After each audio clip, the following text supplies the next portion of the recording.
ನಮಸ್ಕಾರ. ರಿವ್ಯೂ ಚಾನಲ್ಗೆ ಸ್ವಾಗತ. ನಾನು ಸೌಖ್ಯ ಗಾಂವ್ಕರ್. ಇರಾನ್ ಇಸ್ರೇಲ್ ಅಮೆರಿಕ ಯುದ್ಧದಲ್ಲಿ ಭಯಂಕರವಾದ ಒಂದು ಬೆಳವಣಿಗೆ ಆಗಿದೆ. ಭಾರತದ ಭರ್ಜರಿ ಡಿಪ್ಲೊಮೆಸಿ ಏನಾಗಬಹುದು, ಇದರ ಎಫೆಕ್ಟ್ ಅನ್ನೋದನ್ನ ಊಹಿಸಿರುವ ಭಾರತ ಬಿಗ್ ಸ್ಟೆಪ್ ಅನ್ನ ತಗೊಂಡಿದೆ. ಇದು ಜಗತ್ತು ಬೆಚ್ಚಿ ಬೀಳುವಂತಹ ಸುದ್ದಿ. ಡೀಟೇಲ್ಸ್ ಇಡ್ತಾ ಹೋಗ್ತೀವಿ. ಮಿಸ್ ಮಾಡಿದ್ರೆ ನಮ್ಮ ಚಾನಲ್ನ ಸಬ್ಸ್ಕ್ರೈಬ್ ಮಾಡಿ, ನಿಮ್ಮ ಅಭಿಪ್ರಾಯ ಕಮೆಂಟ್ ಮಾಡಿ ತಿಳಿಸಿ. ಎಸ್ ವೀಕ್ಷಕರೇ, ಒಂದು ಭಯಂಕರ ದಾಳಿ ಆಯಿತು ನಿನ್ನೆ. ಅದರ ಎಫೆಕ್ಟ್ ಎಷ್ಟು ಘೋರವಾಗಿರುತ್ತೆ ಅನ್ನೋದನ್ನು ಈಗಾಗಲೇ ಜಗತ್ತು ಊಹಿಸಿದೆ. ಅದಕ್ಕೆ ಭಾರತ ದೊಡ್ಡ ಮಟ್ಟದಲ್ಲೇ ಈಗ ತಯಾರಿ ಮಾಡಿಕೊಳ್ತಿದೆ. ಜಗತ್ತಿಗೆ ಮತ್ತೊಂದು ಆಘಾತಕಾರಿ ಸುದ್ದಿ ಅಪ್ಪಳಿಸಬಹುದು ಅಂತ. ಏನಾಗಿದೆ? ದಕ್ಷಿಣ ಇರಾನ್ನ ನೈಸರ್ಗಿಕ ಅನಿಲ ಸೌಲಭ್ಯಗಳ ಮೇಲೇನೆ ಈಗ ಇಸ್ರೇಲ್ ವಾಯುಪಡೆ ಭೀಕರವಾದ ಡ್ರೋನ್ ದಾಳಿಯನ್ನು ನಡೆಸಿದೆ.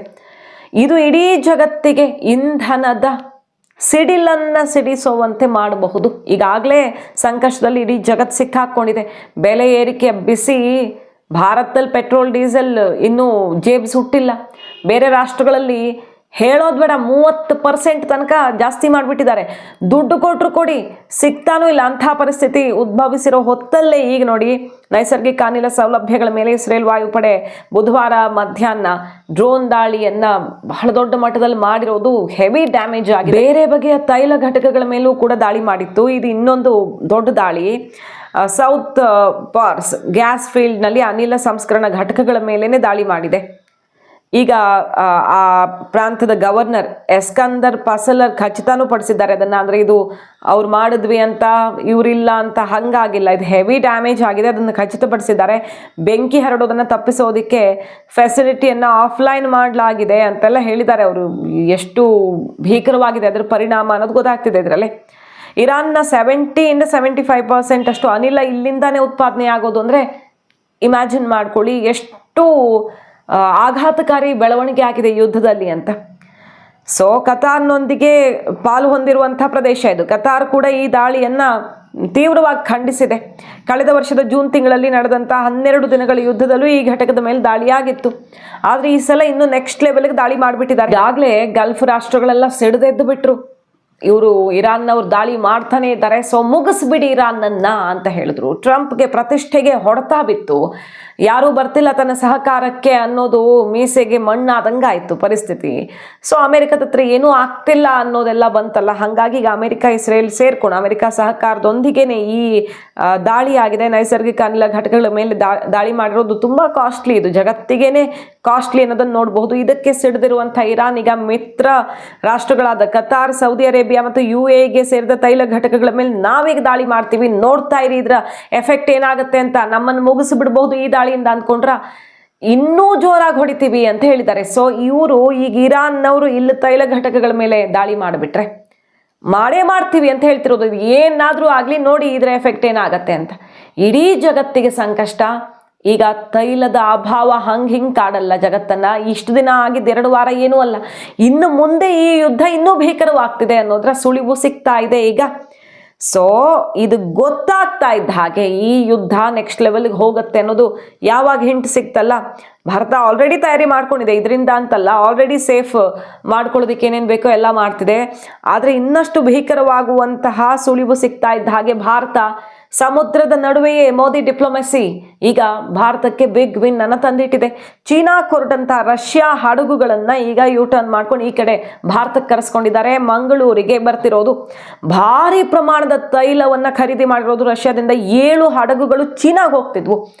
ಭಾರತದ ಮನವಿ ಮೇರೆಗೆ ಸಂಕಷ್ಟದ ಪರಿಸ್ಥಿತಿ ಬರಬಹುದು, ಯಾರಿಗೂ ಗೊತ್ತು. ಭಾರತ ಇನ್ನೂ ದೊಡ್ಡ ಮಟ್ಟದಲ್ಲಿ ಪ್ರಿಪೇರ್ಡ್ ಆಗಿರಬೇಕು.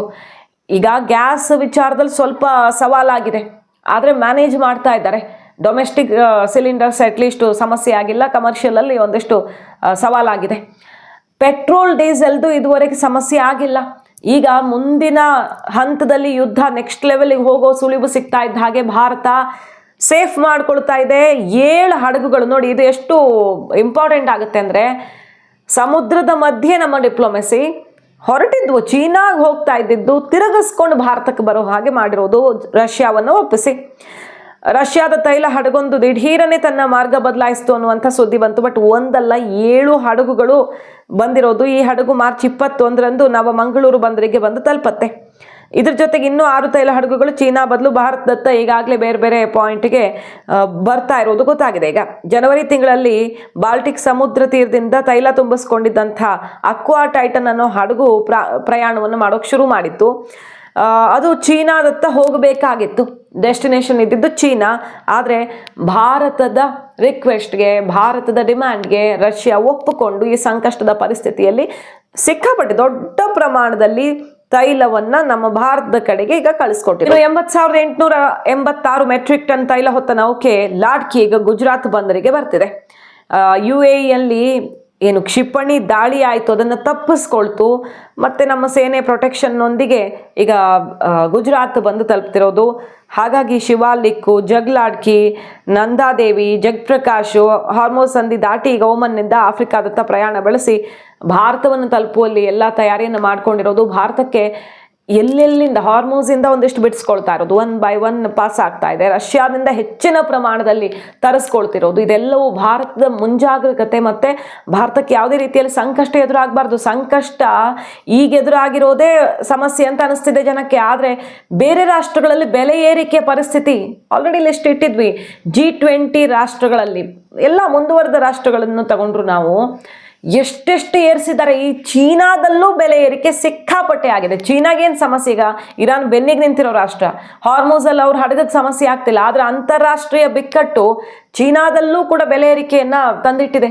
ಆದರೆ ಭಾರತ ಸರ್ಕಾರ ಆ ಹೊಡೆತವನ್ನು ಇನ್ನೂ ಜನರಿಗೆ ಟ್ರಾನ್ಸ್ಫರ್ ಮಾಡಿಲ್ಲ ಇದುವರೆಗೆ ಡೀಸೆಲ್ ಪೆಟ್ರೋಲ್ ವಿಚಾರದಲ್ಲಿ. ಸೊ ಭಯಂಕರವಾದ ಆಘಾತಕಾರಿ ದಾಳಿ ಇದು. ತುಂಬ ಅಪಾಯದ ದಿನಗಳನ್ನು ಸೃಷ್ಟಿ ಮಾಡುತ್ತಾ ಅನ್ನುವಂಥ ಆತಂಕ ಅಂತೂ ಮನೆ ಮಾಡಿದೆ. ಈಗ ಇದು ಹಿಂಗೆ ಮುಂದುವರಿತಾ ಹೋದರೆ ಕೇಂದ್ರಕ್ಕೆ ಒಂದು ತಿಂಗಳಿಗೆ 30,000 ಕೋಟಿ ಹೊರೆ ಆಗುತ್ತೆ. ಕಚ್ಚಾ ತೈಲ ಪ್ರತಿ ಬ್ಯಾರಲ್ಗೆ ₹100 ಜಾಸ್ತಿ ಆಗಿಬಿಟ್ಟಿದೆ. ಜನಕ್ಕಿನ್ನೂ ಆ ಬೆಲೆ ಏರಿಕೆ ಬಿಸಿ ತಟ್ಟಿಲ್ಲ. 30,000 ಕೋಟಿ ಹೊರೆಯನ್ನು ಭಾರತ ಸರ್ಕಾರ ಹೊರಬೇಕಾಗತ್ತೆ ಈ ಒಂದು ಇಕ್ಕಟ್ಟಿನ ಪರಿಸ್ಥಿತಿ ಮುಂದುವರೆದ್ರೆ. ಆದರೆ ಈಗ ಹೇಳ್ತಿರೋದೇನೆಂದರೆ ಅಮೆರಿಕ ಹಾರ್ಮೋಸ್ ಮೇಲೆ ದಾಳಿ ಮಾಡಿದೆ. ಅಂದ್ರೆ ಅಲ್ಲಿ ಇರಾನ್ನ ನೌಕೆಗಳು ಬೇರೆಯವ್ರನ್ನ ಬಿಡದೆ ಕಾವಲು ಕಾಯ್ತಾ ಇದ್ರಲ್ಲ, ಸಾಮಾನ್ಯವಾಗಿ ಎಲ್ಲ ಈಸಿಯಾಗಿ ಫ್ಲೋ ಇರ್ತಾ ಇದ್ದಿದ್ದು ಎಲ್ಲ ಸ್ಟ್ರಕ್ ಆಗಿ ನಿಂತಿವೆ. ಆ ರೀತಿ ಹಾರ್ಮೋಸ್ ಸಂಕಷ್ಟಕ್ಕೆ ಕಾರಣ ಆಗಿರುವಂಥ ಇರಾನ್ ನೌಕೆಗಳ ಮೇಲೆ ಅಮೆರಿಕ ಈಗ ದಾಳಿ ನಡೆಸಿದೆ. B2 ಬಾಂಬರ್ಸ್ ಮೂಲಕ ಅಲ್ಲಿ ದಾಳಿ ಮಾಡಿ ಇನ್ನೂ ಭೀಕರವಾಗಿ ದಾಳಿ ಮಾಡ್ತೀವಿ. ಇನ್ನು 1-2 ದಿನದಲ್ಲಿ ಹಾರ್ಮೋಸ್ ನಮ್ಮ ವಶಕ್ಕೆ ಬರುತ್ತೆ. ಸೊ ಯಾವ ಸಂಕಷ್ಟನೂ ಇರಲ್ಲ. ಜಗತ್ತಿಗೆ ತೈಲ ಪೂರೈಕೆ ಸಮಸ್ಯೆಯನ್ನು ನೀಗಿಸೋದಕ್ಕೆ ನಾವು ಬದ್ಧ. ಈ ಯುದ್ಧ ಅಲ್ಲಿಂದನೇ ಕೊನೆಯಾಗತ್ತೆ ಅನ್ನೋ ರೀತಿಯಲ್ಲಿ ಅಮೆರಿಕ ಒಂದು ದೊಡ್ಡ ಘೋಷಣೆ ಮಾಡಿದೆ. ಈಗ B2 ಬಾಂಬರ್ಸ್ ಅಟ್ಯಾಕ್ ಆದಮೇಲೆ ಇನ್ನೂ ಇರಾನ್ ತಡ್ಕೊಳ್ಳೋಕ್ಕಾಗಲ್ಲ ಅಂತ ನೋಡಬೇಕು. ಹಾರ್ಮೋಸ್ ವಿಚಾರದಲ್ಲಿ ಅಮೆರಿಕ ಗುಡ್ ನ್ಯೂಸ್ ಕೊಡ್ತಿದೆ. ಅದು ಎಷ್ಟರ ಮಟ್ಟಿಗೆ ಸತ್ಯ ಅನ್ನೋದು ಅಲ್ಲಿ ಆದಾಗ ಗೊತ್ತಾಗುತ್ತೆ. ಯಾಕಂದರೆ ಟ್ರಂಪ್ ಮಾತನ್ನು ಅಷ್ಟು ಸುಲಭವಾಗಿ ನಂಬಿಬಿಡೋಕ್ಕಾಗಲ್ಲ. ಇನ್ನು ಕದನ ವಿರಾಮದ ವಿಚಾರದಲ್ಲಿ ನಮಗೆ ನಂಬಿಕೆ ಇಲ್ಲ. ಯುದ್ಧ ಫಿನಿಶ್ ಮಾಡಿದ್ರಷ್ಟೇ ನಂಬ್ತೀವಿ. ಕದನ ವಿರಾಮ ಅನ್ನೋದನ್ನೆಲ್ಲ ನಾವು ನಂಬೋದೇ ಇಲ್ಲ ಅಂತ ಇರಾನ್ ಹೇಳಿದೆ. ಈಗ ಇರಾನ್ನ ಗುಪ್ತಚರ ಸಚಿವನ ಹತ್ಯೆನೂ ಆಗಿದೆ. ಲಾರಿಜಾನಿ ಹತ್ಯೆ ಆಯಿತು. ಸೆಕೆಂಡ್ ದೊಡ್ಡ ಲೀಡರ್ ಆತ ಖಮೇನಿ ಬಳಿಕ ಈಗ ಹತ್ಯೆ ಮಾಡಿರೋದ್ರಲ್ಲಿ ಈಗ ಮತ್ತೊಬ್ಬ ನಾಯಕನ ಹತ್ಯೆ ಆಗಿದೆ. ಗುಪ್ತಚರ ಸಚಿವ ಇಸ್ಮಾಯಿಲ್ ಖತೀಬ್ ಹತ್ಯೆ ಕೂಡ ಆಗಿದೆ. ಇಸ್ರೇಲ್ನಿಂದ ಘೋಷಣೆ ಆಗಿದೆ. ಇರಾನ್ ಕೂಡ ಈಗ ಅದಕ್ಕೆ ಪ್ರತೀಕಾರ ತಗೊಳ್ಳೋಕೆ ಹೋಗ್ತಿದೆ ಅಂದರೆ ಅದು ಖಚಿತವಾದಂತಾಗಿದೆ. ಸೊ ರಕ್ಷಣಾ ಸಚಿವ ಕಾರ್ಜ್ ಇರಾನ್ ಮೇಲೆ ದಾಳಿಯನ್ನು ಮತ್ತಷ್ಟು ತೀವ್ರಗೊಳಿಸಲಾಗಿದೆ ಅನ್ನೋದನ್ನು ಖಚಿತಪಡಿಸಿದ್ದಾರೆ ಇಸ್ರೇಲ್ನಿಂದ. ಇದೀಗ ಇರಾನ್ ಸರ್ಕಾರ ಮತ್ತೊಬ್ಬ ಸಚಿವ ಬಲಿಯಾಗಿರೋದು ಮಾತ್ರ ಇರಾನ್ಗೆ ಬಹಳ ದೊಡ್ಡ ಆಘಾತ. ಇರಾನ್ ಎಲ್ಲ ಕಳ್ಕೊಳ್ತಿದೆ, ಬಟ್ ಯುದ್ಧ ಮಾತ್ರ ನಿಲ್ತಿಲ್ಲ. ಯಾಕಂದರೆ ರಷ್ಯಾ ಚೀನಾದ ಬಲ ಅವ್ರಿಗೆ ಸಂಪೂರ್ಣವಾಗಿ ಸಿಕ್ಕಿರೋದ್ರಿಂದಾಗಿ ಅಮೆರಿಕವನ್ನು ಎಷ್ಟು ಹಿಂಡ್ಹಿಪ್ಪೆ ಮಾಡಬಹುದೋ ಹಾಗೆಲ್ಲ ಹೊಡೆದು ಹಾಕೋಕೆ ದಾಳಿ ಮುಂದುವರಿತಿದೆ. ಈಗ ಇಡೀ ಜಗತ್ತಿಗೆ ಇದರಿಂದ ಸಂಕಷ್ಟ ತಂದೊಡ್ಡಿರೋದು ಇವರೆಲ್ಲ ಸೇರಿಕೊಂಡು. ಅನಿಲದ ಕೊರತೆ, ತೈಲದ ಕೊರತೆ ಜಗತ್ತು ಊಹಿಸದ ರೀತಿಯಲ್ಲಿ ಸೃಷ್ಟಿಯಾಗಬಹುದು. ಭಾರತ ಅಂತೂ ಮುಂಬರುವಂತಹ ಊಹಿಸದಂತಹ ದಿನಗಳಿಗೂ ನಾವು ಪ್ರಿಪೇರ್ಡ್ ಆಗಿರಬೇಕು ಅಂತ ತಯಾರಿಯನ್ನು ದೊಡ್ಡ ಮಟ್ಟದಲ್ಲಿ ಮಾಡ್ಕೊಳ್ತಿರೋದು.